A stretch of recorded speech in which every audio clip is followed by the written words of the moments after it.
waxaana wanaagsan gebi ahaantiin baddaawadayaal waxaad ku soo dhawaataan wararkii ugu dambeeyey ee dalka iyo dibadda oo hadaan oo kale ka daawataan janalka Gobson TV qodobada ugu door karoon ee aad ku daawan doontaan waxaa qayb ka noqonaya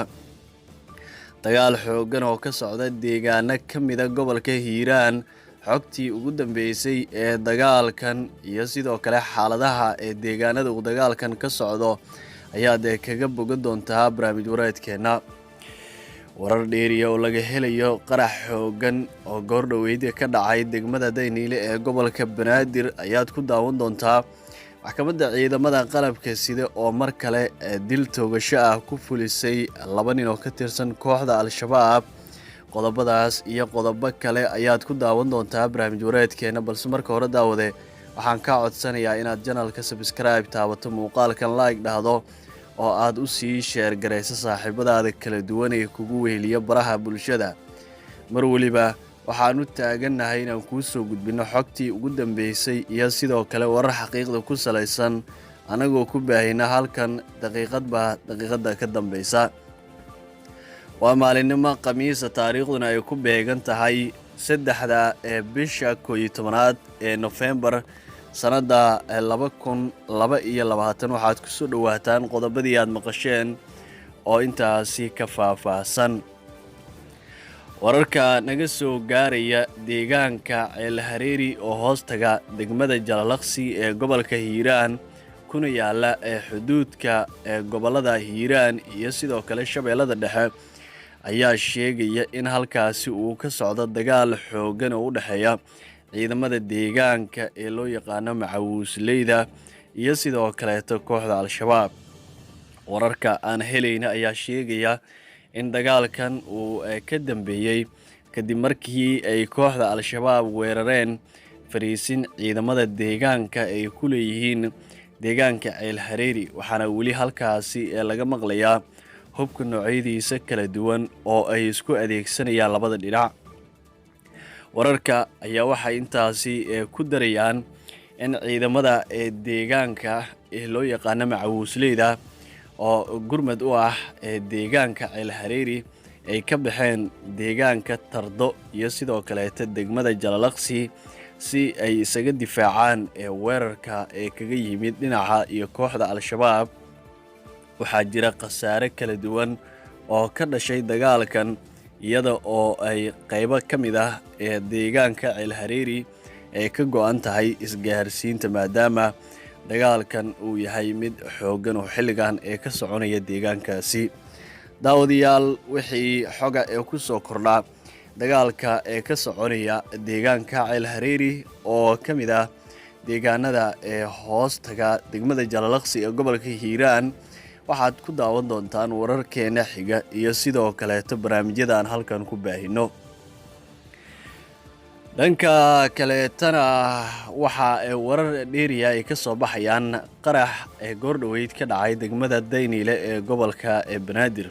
waxa soo taraya faahfaahinada laga helaya qarax khasaare geystay oo saaka ka dhacay gudaha magaalada Muqdisho gaar ahaan degmada Dayniile ee gobolka Banaadir wararka ayaa sheegaya in qaraxan uu ahaa miino waxaana lala beegsaday gaari cabdibila ah sida inoo xaqiijiyeen dad goobjoogayaal ah sida xogta lagu helay gaariga la qarxiyay oo gubtay ayaa waxa la socday ilaalada gudoomiye ku-xigeenka amniga gobolka Banaadir Cali Yara Cali waxaana uu ka yimid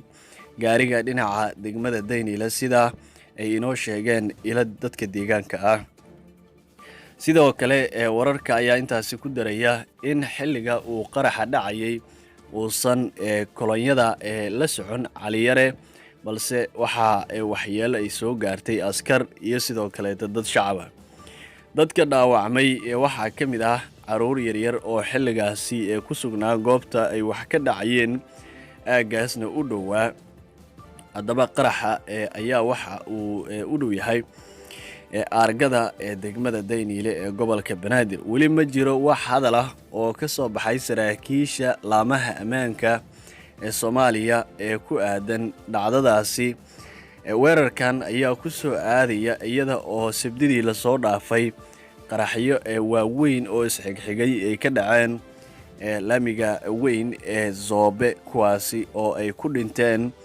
dad kor u dhaafaya ilaa iyo 120 qof halka ay ku dhaawacmeen tiro ka badan 300 oo qof. dhanka kale tana maxkamadda darajada koowaad ee ciidamada qalabka sida ee Soomaaliya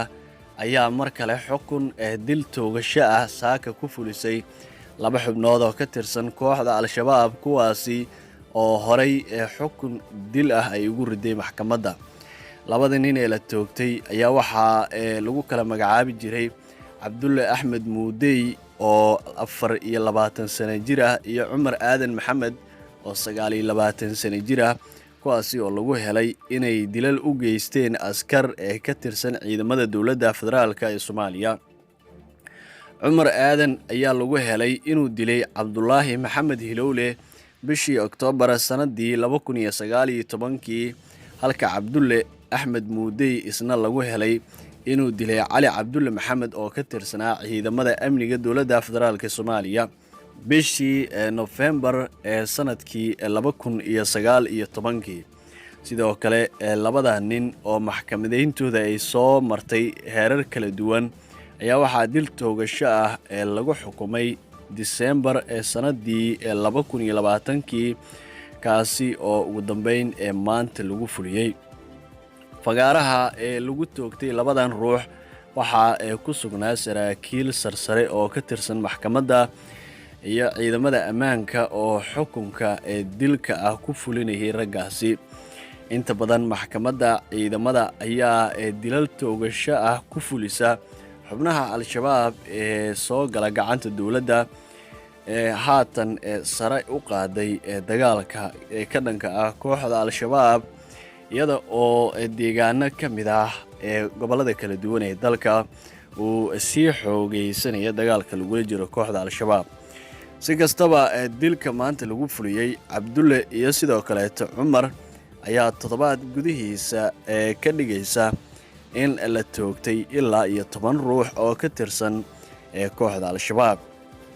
daawadayaal qodobkaasi ayaa u dambeeyay barnaamij wareedkeena. haddii aad nala soo gaartay qaybtan waxaa kaa codsanayaa